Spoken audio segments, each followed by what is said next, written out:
Hey everybody, this is a special episode called STEM Out of the Box. This was a panel presentation that I moderated for International Day of Women and Girls in Science on February 11th, 2022. The event was the result of a collaboration between Equals EU and the She Makes projects, and both projects have received generous funding from the European Union's Horizon 2020 Framework Program.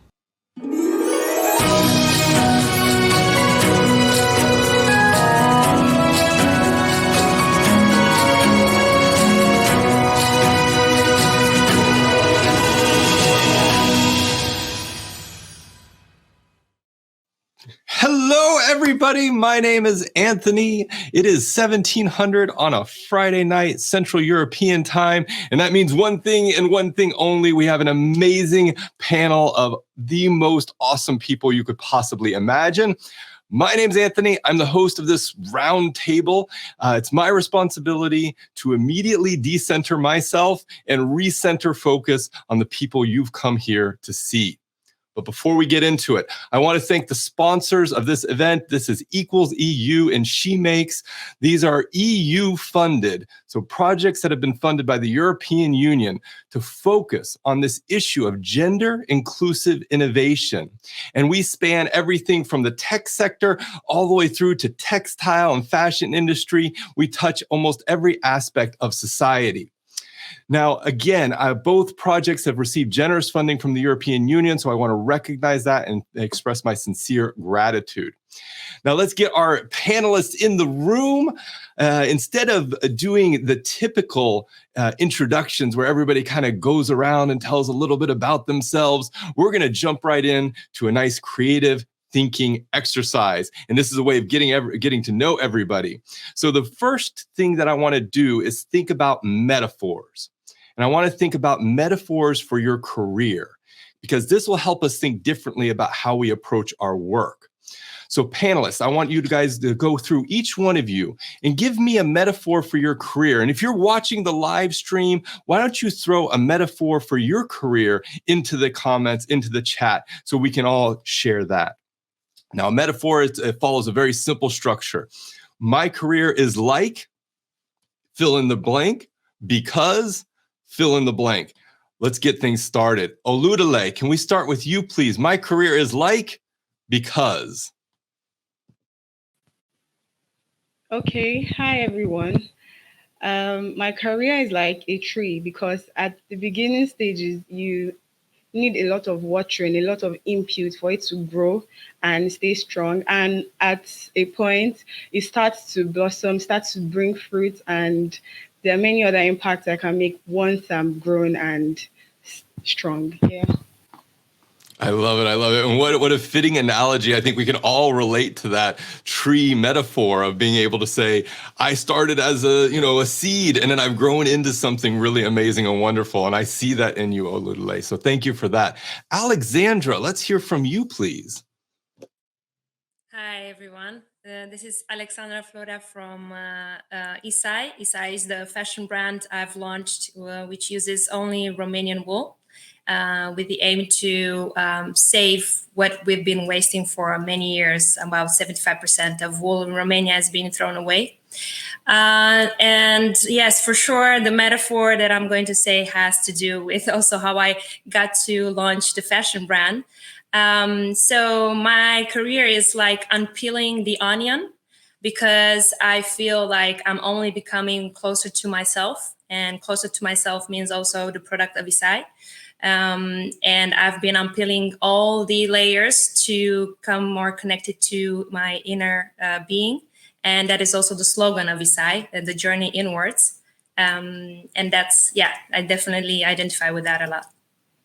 I absolutely love it. That journey inwards is just part of life. There's a wonderful, I believe it's Japanese philosophy called Ikigai, which is all about finding your purpose in life. And I see you have found that purpose. And I think that's just brilliant, brilliant, brilliant work.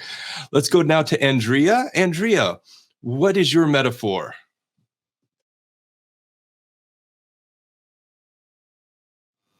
Andrea?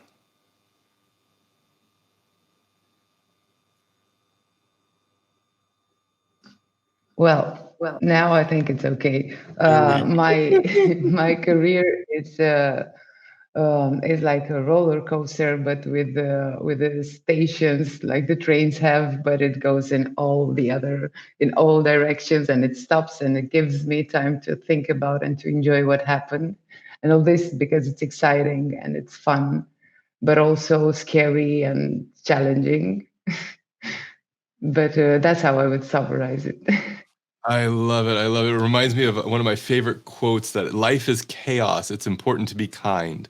And I think you kind of have that perspective on some of the work that you've had to do getting through some of those trials and overcoming those obstacles. So that's a beautiful analogy. I love it. Let's go now to Christina. Christina, what is your metaphor for your career? So good afternoon, everyone. So it's Christina from Geneva, Switzerland, and I think that my career would look like a spiral, but a spiral going outward, because I started from the very center, from a dot, which would be in my case science and technology, and then slowly I went around. And I feel like even if I'm going further from the center, from the dot where I started from, everything is connected. I couldn't imagine a more fitting metaphor for any of our careers. I think that this idea of evolution is really captured well in that metaphor. So brilliant, brilliant, brilliant. Last but certainly not least, we have Seo Kong. Seo Kong, I would love to hear from you. What is the metaphor for your career?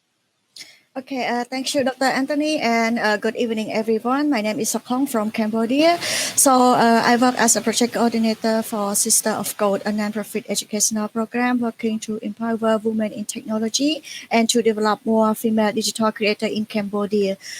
For me, my metaphor career in STEM education is like a turning point in my life where I start to discover my true self and my true potential, also my passion, especially in learning, also rewarding me to help the girl in my country and my community to assess the quality of education through technology education. Yes, thank you.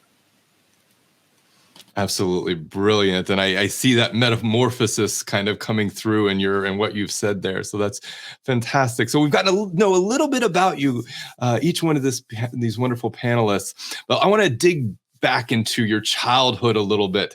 And I want to ask each one of you, if you could give your 5-year-old self a piece of advice that would help guide and help find her path, what would that advice be? And I'm going to start this time, I think, with Christina. And Christina, you told us a little bit already about who you are and where you're from. You're from Geneva, we know that. But why don't you give us a little bit more about yourself and then give us your advice for your 5-year-old self? Yeah, thanks, Anthony. So my career in one sentence. So I started as a physicist. I'm a physicist, an experimental physicist by training. But during my PhD, I found out that I was enjoying more to tell people what I was doing than doing it. And so I deviated from the standard path from researchers. And I got involved in more and more projects about science and technology with and for society. So basically all the topics that are the interface of hard science and societal issues that includes communication, education, democratization of science and technology. And if I could speak to myself, a little girl who was 5 years old, some years ago now, is to be patient, because I always wanted to have everything immediately, and which has positive sides, but could be also be frustrating. So to be patient, to wait, because things need time to evolve, to develop, to blossom, and we are not in charge of everything. So we need also to depend from things and people around us. That's brilliant, Christina, and I really I adore that piece of advice because it's something that I wish I would have told my 5-year-old self too. I think we have a similar character and we're kind of very demanding on ourselves. And then we expect everything to happen right now. And then it's good to take a breath, take a beat, and just take a step back and see, okay, we'll let it unfold as it goes. Thank you so much, Christina. And thank you for being here. Seeing your progression from a physicist to what you're doing now is absolutely phenomenal. And I think everybody here kind of has a similar perspective on how our stories can change dramatically throughout our lives. So let's move now. Let's ask Andrea. Andrea, could you introduce yourself briefly and give us your advice for a 5-year-old self? Of course. So I'm Andrea from Redu. I have a background in arts. I have a bachelor degree in theatrical arts and acting. And I kept doing that for the past 12 years with a short stop. In between this time, I started volunteering for a local NGO, Maibine, which is whose work is and activity is oriented to sustainable development and local resilience, ethical consumption, fair trade. And through this NGO, Redu was born, where now I am co-managing the place and alongside with one of my best friends. And Redu is a project that gives new life to textile waste and educates, raises awareness about the fashion industry and the impact on the environment. What would I tell to my 5-year-old self? Well, take it one step at a time. They're going to happen. It's a 50-50 chance. Some things happen, some things don't. And change that swimming teacher. Did you say swimming teacher? Yeah. Oh my gosh. I feel like there's another story here that we might have to dig into later. Okay, yeah. Thank you, Andrea. This is so profound to hear. You go from something like the performing arts into this NGO as an entrepreneur and trying to work in the sustainability sector. I have so much admiration and respect for you. And I think I'm noticing a running theme so far in terms of the advice for your 5-year-old self. It's a lot of just take it easy. It's going to be okay. All right. Fantastic. I see Seo Kong. Can I ask you to please introduce yourself briefly and tell us what your advice for your 5-year-old self would be? Okay, my name is Seo Kong. I'm from Cambodia. I'm working to promote gender equality and education with an innovative program in Cambodia, offer a free coding curriculum to all Cambodia girls to increase more women empowerment into tech, because we believe that the education is only the key to have sustainable our community and our country develop further. And for me, my advice for my 5-year-old self is taking a risk. Whenever opportunities throw at you, just take it. Whether you can do it or not, at least you take the first step and you can learn and develop it in case if you fail, don't afraid, because at least you learn something new and you can improve for the better. And also to mention as well, thank you to myself that I never give up, and I got a chance to work and learn a lot. And I am also a Vidu Rising Star at Vidu, and also Equal EU Young Reference Group, where I hope to contribute my skill and learn more from innovative program in Europe that to promote gender equality and where women and girls have the equal opportunity to assess the quality of education. Thank you. Thank you, Seo Kong. And I know that the work you're doing there in Cambodia is absolutely vital. Being able to empower women and girls there and enable them to get education and education they have a right to is important. And absolutely vital work. So I want to express my sincere gratitude to you for championing that effort, because it's just it's really admirable, and thank you. And yes, I think take that risk, just jump off the platform and see where you go, see where life takes you. I love that as advice for your 5-year-old self. Brilliant, brilliant, brilliant. I see Oludale has rejoined us. So Oludale, could you please introduce yourself very briefly and then give us your advice that you'd give your 5-year-old self? Okay, hi everyone. My name is Oludele Olaiton from Nigeria, and I'm an electrical engineering graduate. I graduated last year actually. And the advice I would like to give to my 5-year-old self is that, first of all, don't feel pressure to do what everybody is doing. You know what you want to do, or even if you don't know what you want to do, it's okay to take your time and figure it out. Don't just jump into something because everybody's doing it, and don't stop being creative. And even if you fail once, that's not the end of the world. You keep on trying again, trying, and you get like what you want. So in spite of failure, in spite of confusion, just do you and do what makes you happy. Yeah, that's what I would like to tell my 5-year-old self. That is absolutely brilliant, and it's heartwarming to hear these pieces of advice.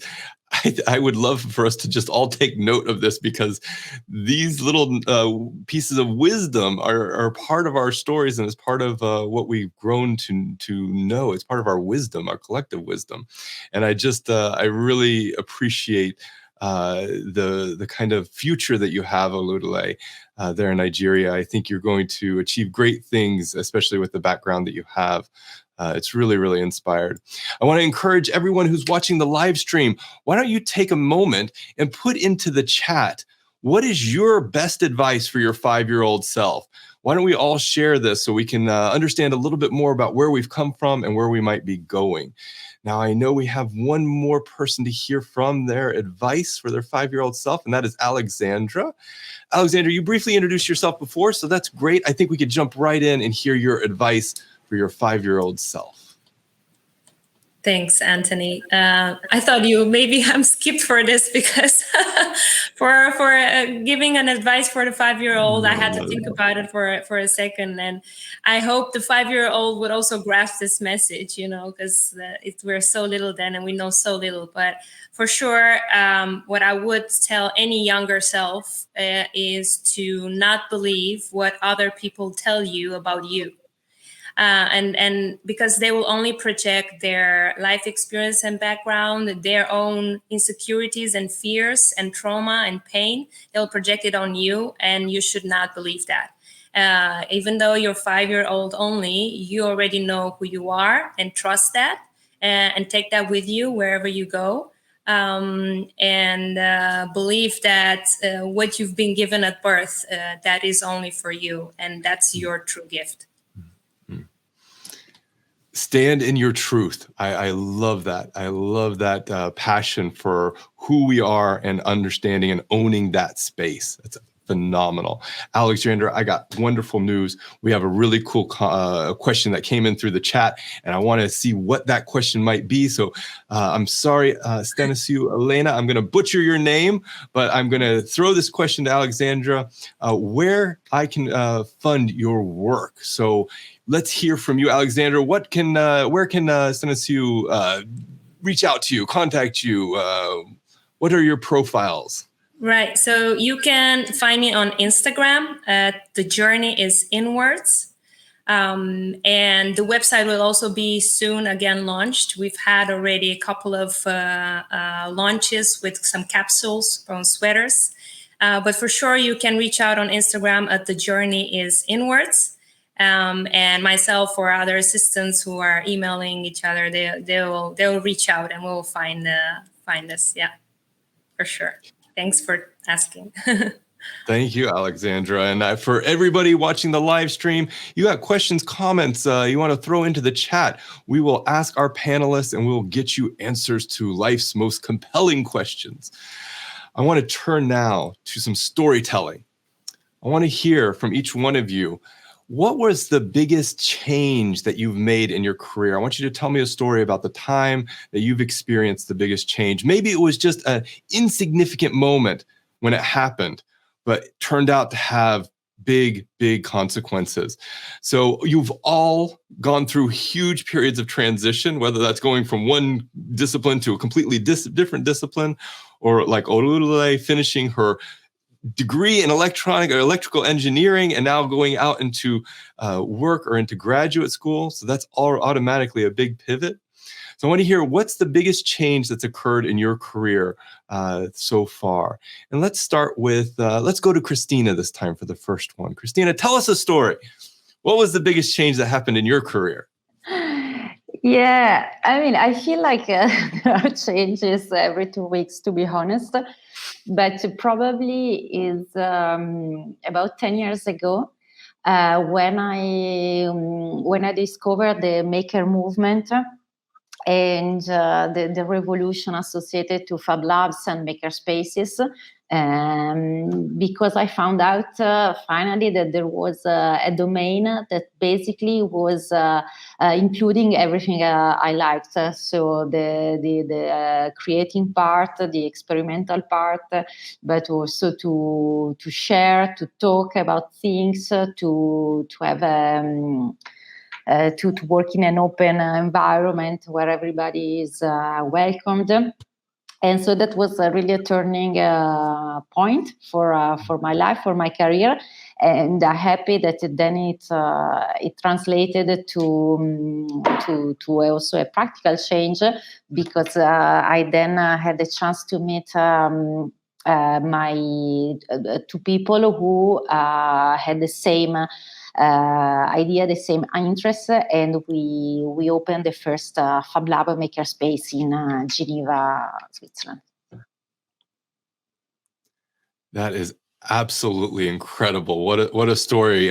What an amazing opportunity to see something like a Fab Lab create space so that you can have the opportunity to connect with new people and to bring forward something that is going to continue to change the world and change the way the things are done in Geneva. I think that's phenomenal. Well done, you. And I love that story. That's such a beautiful story of achievement. Let's move now to, let's go to Olulele. What's the biggest change you've had so far in your career? You're still early in your career, so I would just love to hear what you see, how you see it. Okay, so I feel like the time I had, like, I wouldn't say biggest change in my career, but like I had like a mindset shift. So it was in 2020 when I wanted to apply for an internship, and before then I always told myself, you can't do it, you can't do it, just don't bother. So I really wanted an internship, and I tried, I worked so hard to get it, and I eventually got it, and I was like, okay, I can get this thing. And at that time, I just realized that I could do anything I wanted. And that has really helped me now, even after graduating after graduating in a course in electrical engineering.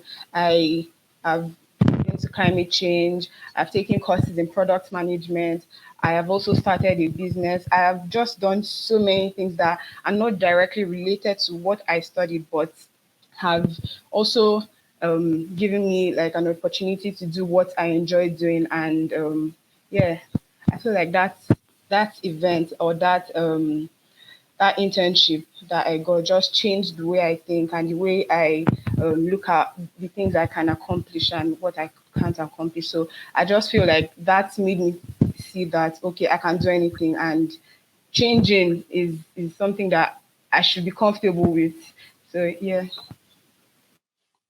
Well, I only have one thing to say about that, and that is this. You are amazing. Well done, you.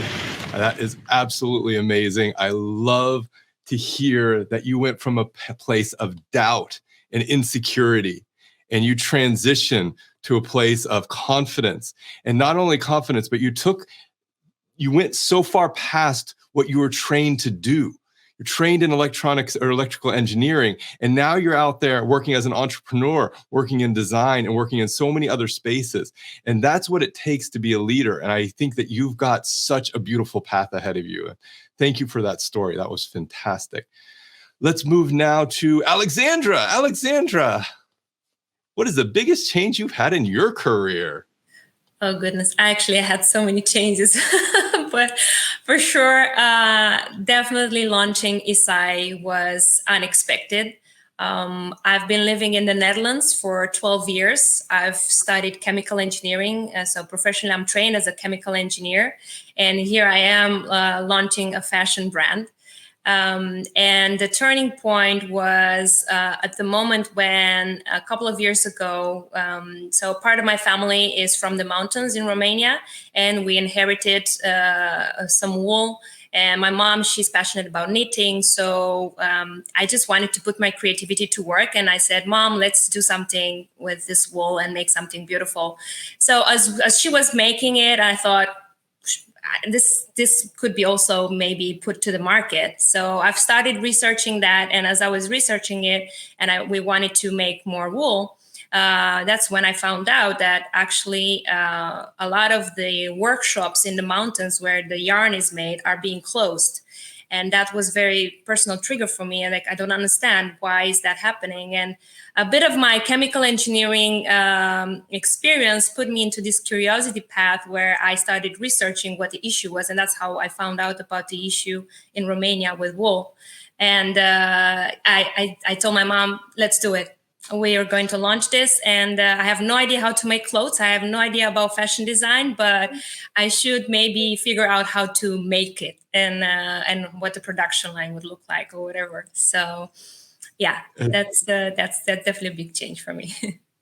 That's beautiful, and I think what I love about it is it's a family story. I think showing the relationship that you have with your mom and seeing how that kind of gave life to a new business venture. And now you've taken and pivoted your career into a radically new direction, and you're achieving success in that. That's just, it warms my heart. And so thank you for that. Thank you. Let's go now. Let's see, who do we have left? We have Andrea. Let's hear from you. What's the biggest change you've had in your career so far? Well, in my career, the big switch was when I joined Redu, which, well, I was an actress. I was minding my own business and doing independent plays and acting. And then being close to the NGO and worked as a volunteer till then, there was a job opening as a seamstress at the workshop, and the project was at the beginning. And I said, why not take a part-time job? Because I was skilled in this area as well, not professionally, but I did some stuff. I knew how to sew the machines, and I said, okay, it's going to be a part-time, it's going to be fun. So I joined the team, and that was the point that I realized that you're not supposed to, it's that pressure that you have to make a career and to stick with it and get better and better and better at it, which is not a bad thing, but sometimes you can find out that you like to do 2 things or 3 things that you're passionate about, and you get involved with with all your heart in it. So that's what kind of happened, because I was going in parallel with these 2 until last year, when I took a pause from the acting for some time, because some wonderful things happened through Redu and through all these amazing projects that me and my colleagues are in, like She Makes being one of them. So I think that's the most changing point. That's absolutely brilliant. And I'm noticing a red thread here that's coming through a lot of these stories. And that is, I just jumped onto this new opportunity, and it changed my life. Whether that's Olule's internship that she got, or just opening a new business and being able to say, well, now this is what I'm going to do. So that's really, really brilliant. And I also just want to point something out here, because I'm seeing this happen a lot too, is every one of us has transitioned kind of dramatically to different fields of practice, different fields of study than where we started. And there's evidence that shows that that's actually the greatest predictor of success is being able to try on a whole bunch of different pairs of shoes, if we could use that metaphor. And then finally, at some point in your life, picking a pair that works for you for that time, and then maybe trying new pairs of shoes on later in your life. There's myth, I call it the Tiger Woods myth, that you have to start something really, really early and then do nothing but that for the rest of your life. And I always tell my students, it's just a recipe for misery. So by the time you finish your bachelor's degree in computer science, you go out and do program for a few years. If you just do nothing but that, chances are you're going to get to your twilight years, and you're not going to be nearly as happy or successful as if you had tried on that other pair of shoes. All right, we got one last person. We got to hear from them about the biggest change they've had in their career. Seo Kong, I want to hear from you now. How has your career changed? What happened? Thank you, Dr. Anthony. For me, before I start my education sector, I used to work in sales, customer service, many different things. But then when I start my journey into education sector, it's make me feel amazing, because it's not only for me to where I have the opportunity to learn, but when I learn and then I can update myself and improve myself, that's why my life changed. And when I change, I can be a role model for my student and the girl in my community, so they can look up to me just because I am taking a risk, like apply using whenever opportunity is throwing at me, I just take it and then learn from it, and then I can share it to my girl. And that's really inspiring and empowering for me when I can learn and develop myself, and just to be myself, I can inspire one more girl to believe in themselves and empower them to believe in themselves. If I can do it, everyone can do it. So That's amazing. And that feeling of empowerment's coming through so strongly for me. And just being here with you and being able to witness all of your experiences, it fills me with joy. And it makes me think that my advice to my 5-year-old self would be to grow up to be any one of you, because all of you have done such incredible work. And I'm so proud to be here with you right now and to talk about these issues. I want to think now a little bit differently about how we're approaching our careers. And I don't want to focus in only on the success stories. One of the things that came out in some of our early discussions was about the issue of failure and how failure is a really important part of our career evolution. So I wonder if you could tell us a short story about a time that you failed and what you learned from it. I think this is something that would be really valuable for the people watching this live stream. And for anybody watching the live stream, why don't you put in the chat something that you may consider a failure in your career, and what did you do to kind of overcome that failure? Let us start now with whom? I see Andrea's deep in thought. I might have to pick on you first, Andrea. All right, Andrea, let's get into it. What's your biggest failure in your career? Maybe not biggest. What's a failure in your career? And how did you get past it? What did it take? Well, the one thing that comes to mind now, it's from the acting years. That was I experienced that once or twice, to be let off a play. And I know it's not really connected to this, but I think I perceived those moments like really big failures. And I was very harsh on myself at that when that happened. I put a lot of blame on me, but sometimes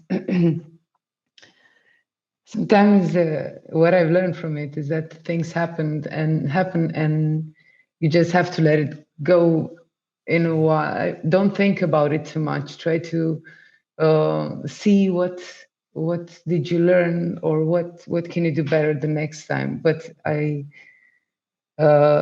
think through those two moments, I taught myself how to the timing. Let the blame, it's like the grieving process, but easier in a way. Accept it, let it go, take your lessons, move on, you're better. And we can't have just high moments. If you don't fall sometimes, you cannot get up. So yeah, everything has to be accepted and taken with the arms open in our lives. Wise words. Just being able to accept that you're not perfect and that you're going to mess up sometimes, and that you can move on from that we will survive and we'll, continue our lives. That's really, really profound. Thank you for that, Andrea. Let's move to Oludale. Could we hear from you? What was something that you maybe failed at, and how did you overcome it? Oludale, are you there? So, yeah, can you hear me? Yeah, go for it. Okay,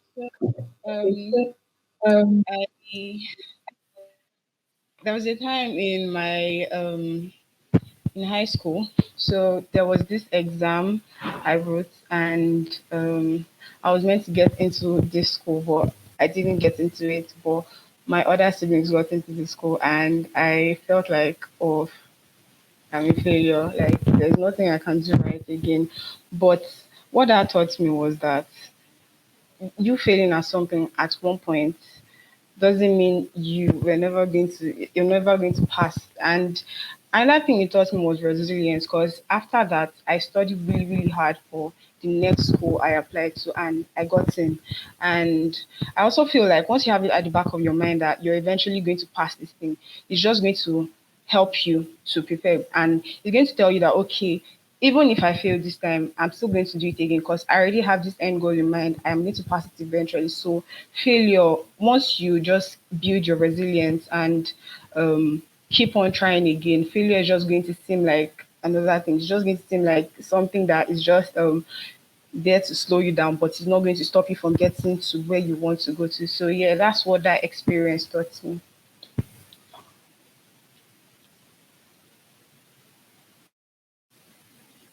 Always try to I always try to confide with my students that I'm an academic. I have a doctorate, right? I'm a scholar. I've published dozens of academic publications. But when I tell my students that I failed some of my courses in college, it blows their mind because they just imagine, oh, you're a professor. You must have gotten A's your entire life. But no, I think it is that failure that can teach you how to be stronger, how to overcome, and how to kind of move on in your work. So thank you, Oludale. That was a very wonderful story. Very wonderful.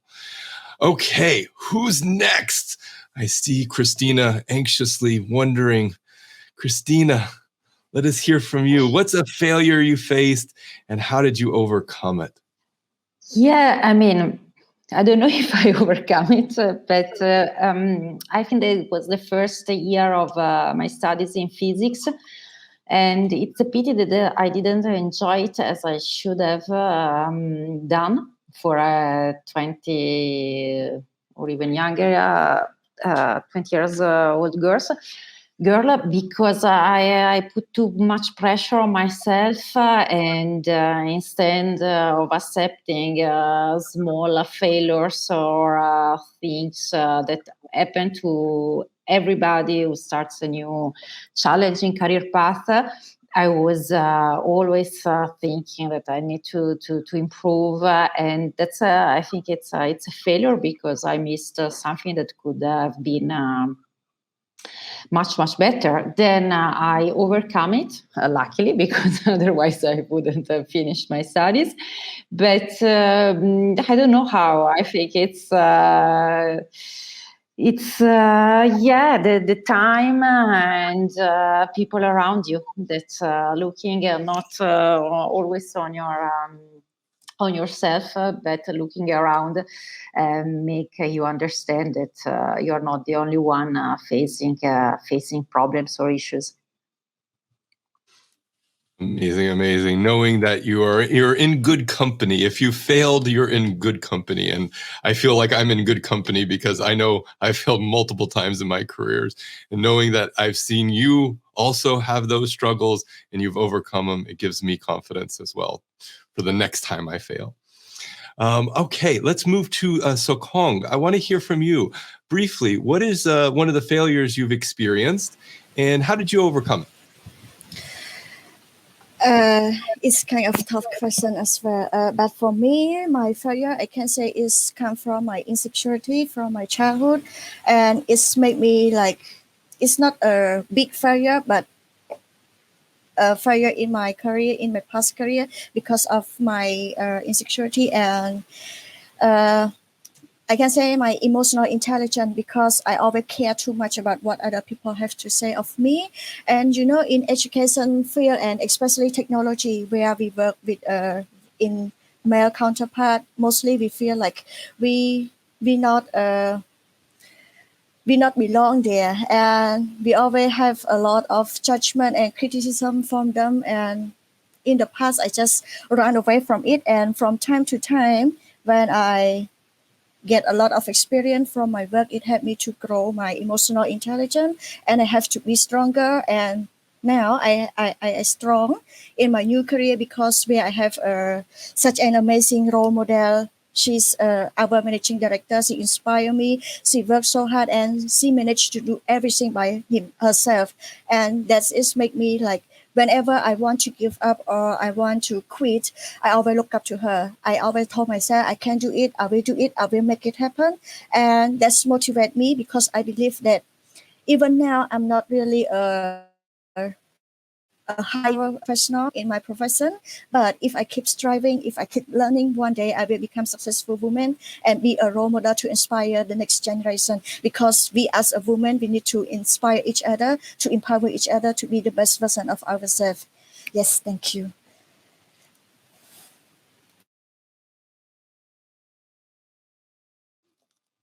I really love it. I think those self-empowerment phrases can be really captivating for us because it gives us that feeling of power, of strength. One of the things I found out recently is actually that if you refer to yourself in the second person, it's even more powerful. So rather than saying, I can do this, you say, Anthony, you can do this. So that way it's kind of putting yourself a little bit external to who you are, and it gives you that other perspective on things. Awesome. Love it, Seo Kong. And I see, Seo Kong, you actually have answered one of our questions that came in through the chat. So Art Trav had asked, what is it like to be a woman in science in Cambodia? And you really nailed that answer without even intending to, I don't think. But I want to ask the same question of some of the other panelists, but we haven't yet heard from Christina, from Alexandra about her biggest career change. Is that right? Or did I already ask you that question? I have not. I knew it. Okay, good. Alexandra, let's go to you. Let's get first your biggest career change, biggest career failure and how you overcame it. And then we'll go into this question about the challenges you faced based on your gender. Alexandra, let's hear it. Failure and how you overcame it.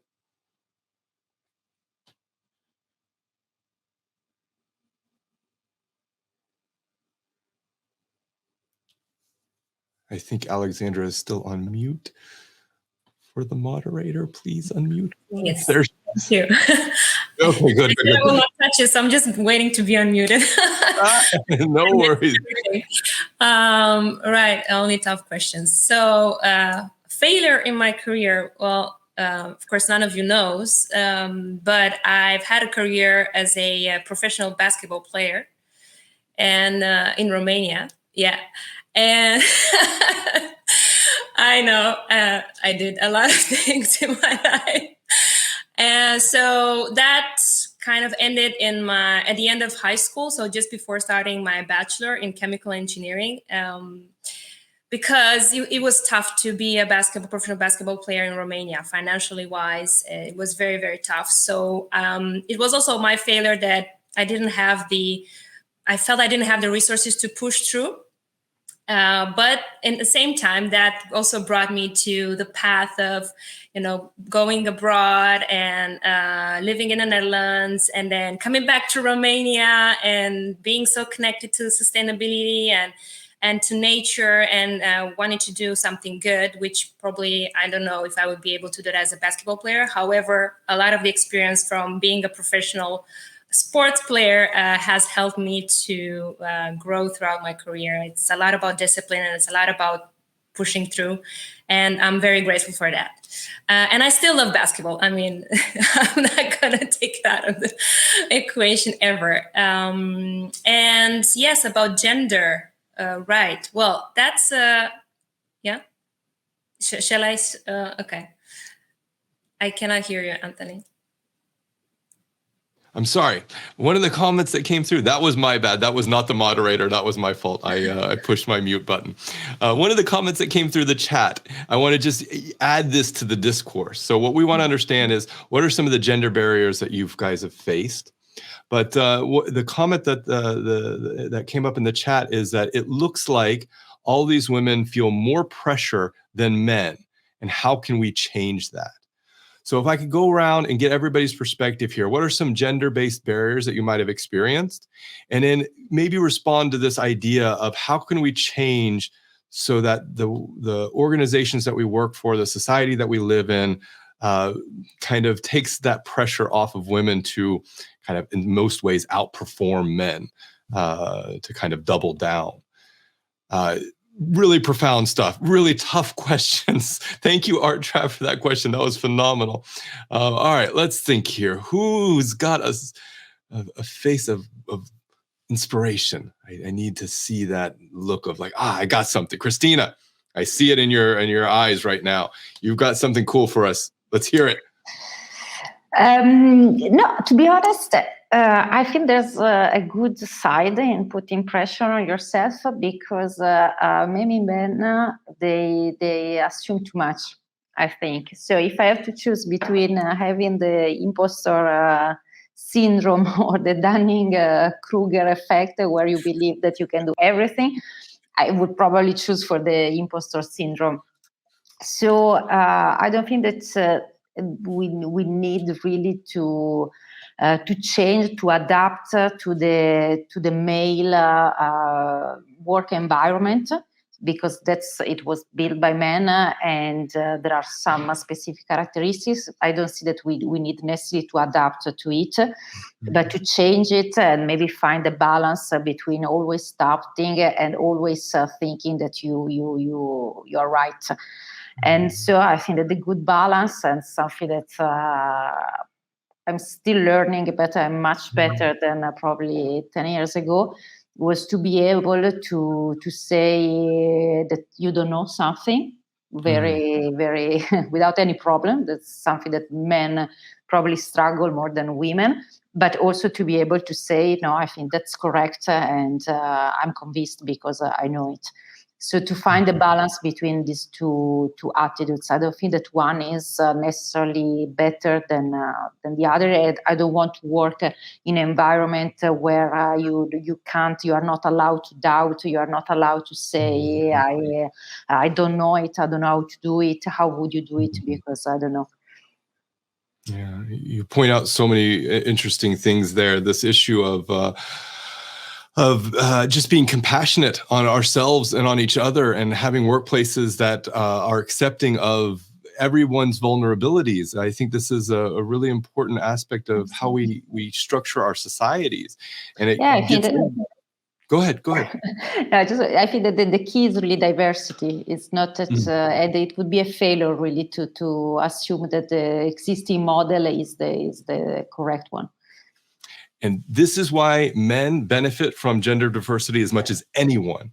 Because when we create our workplaces inclusively and we get rid of these toxic masculine attitudes for push, there's only one way of doing things and it's the right way.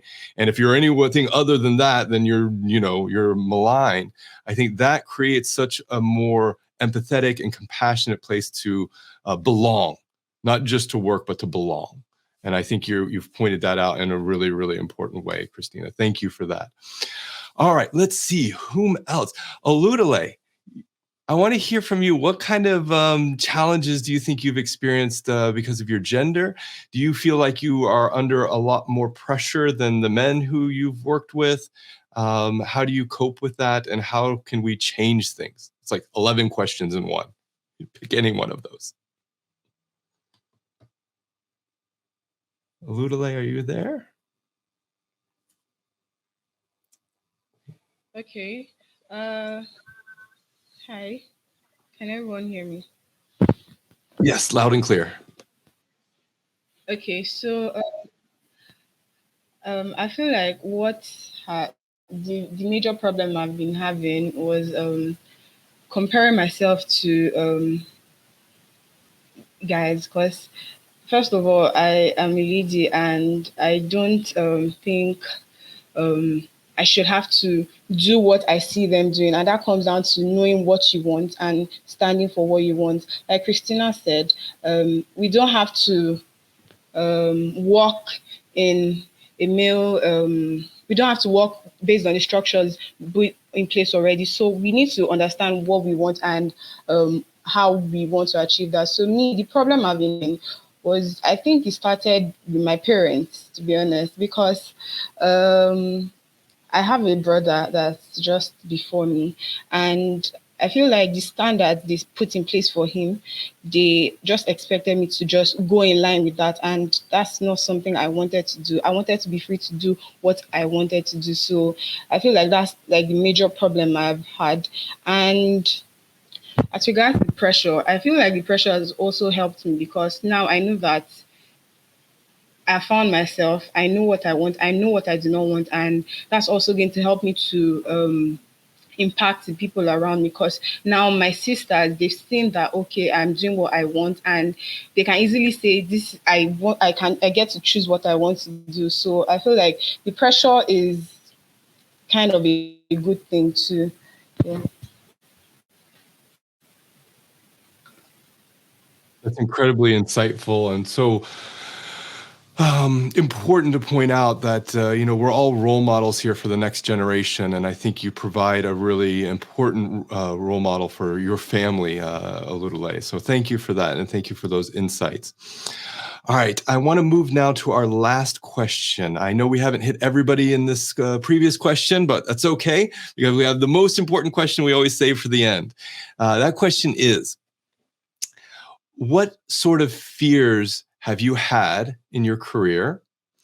And what kind of solutions do you see for the future when it comes to helping other women who have faced these fears, who may face these fears? So what kind of fears did you face?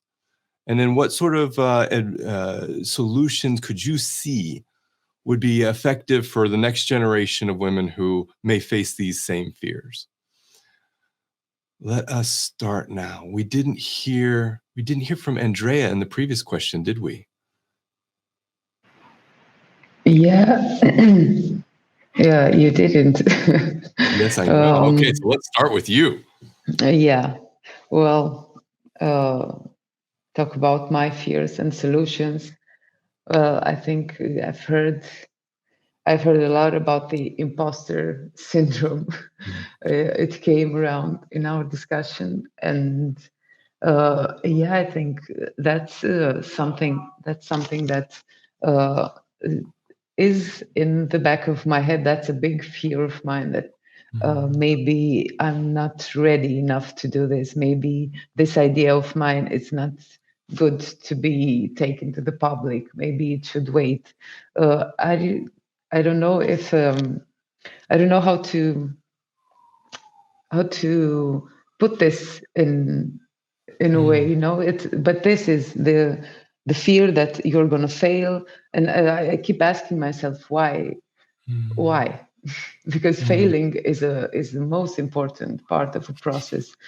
So, but still, it's something very embedded in our structure in a way. And I don't know if it's something that came through education, or it's something that came from a world ruled by men until some years ago, and women achieved a lot in the last 100 years. I don't know as a solution to this.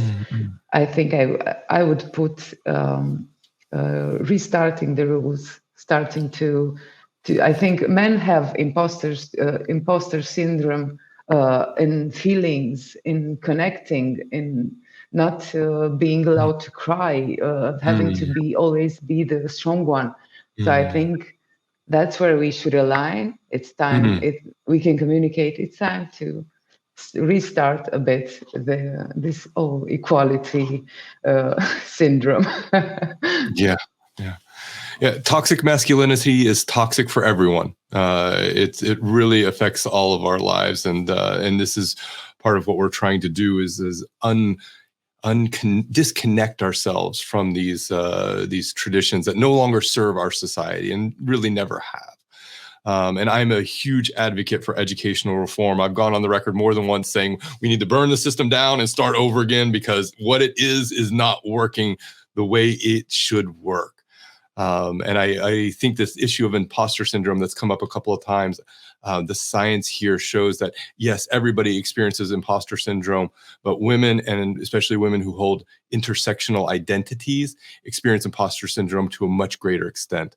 And so, I empathize. I'll never know what it is to walk in your shoes, but my heart grows just knowing that you've gotten where you've gotten, each and every one of you. Let's go now. I want to hear from Seo Kong. We haven't heard from her in a little bit. Seo Kong, what's a fear that you faced in your career? And what do you think some solutions might be to helping the next generation overcome that fear? Thank you for the question. And for me, the fear in my career is not really different from every one of us here, because mostly we as a female, especially working in this STEM, we face a lot of judgment and criticism, bullying, and also because of that noise come from outside, and it's make us sometimes feel about our ability and whether we can do it or not. The negative voice keep repeating, and then we need to be strong. And the solution to solve that, actually, we have developed in Cambodia successfully, which is Sister of God, the project that I currently working on. We work to inspire more women, to empower them, to build their self-confidence, to believe in themselves. And how can we change that? Because the girl in Cambodia, they also most often, all the time, they always hear like technology is not for girl, it's only for boy. You are a girl, you cannot do it.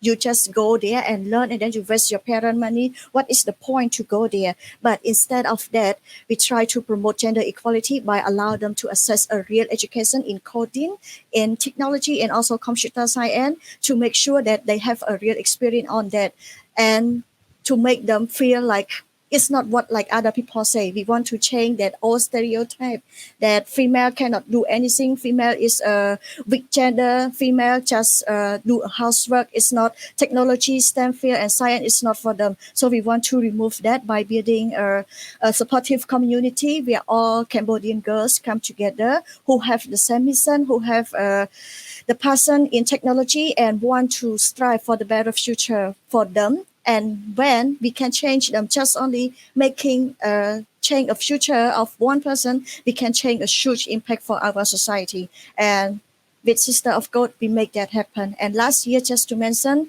it's also possible for us thanks to the technology as well. Because of COVID-19 in Cambodia, we all suffer with a lockdown, so we cannot deliver this course online, but we managed to do it online, and we reach more people. More than 100 students join our program, and with 316 students apply, because you see it's a huge demand for girl interest, but they're not confident to do so. So this is the place we make a big impact for them, and it's the impact that can change their life forever.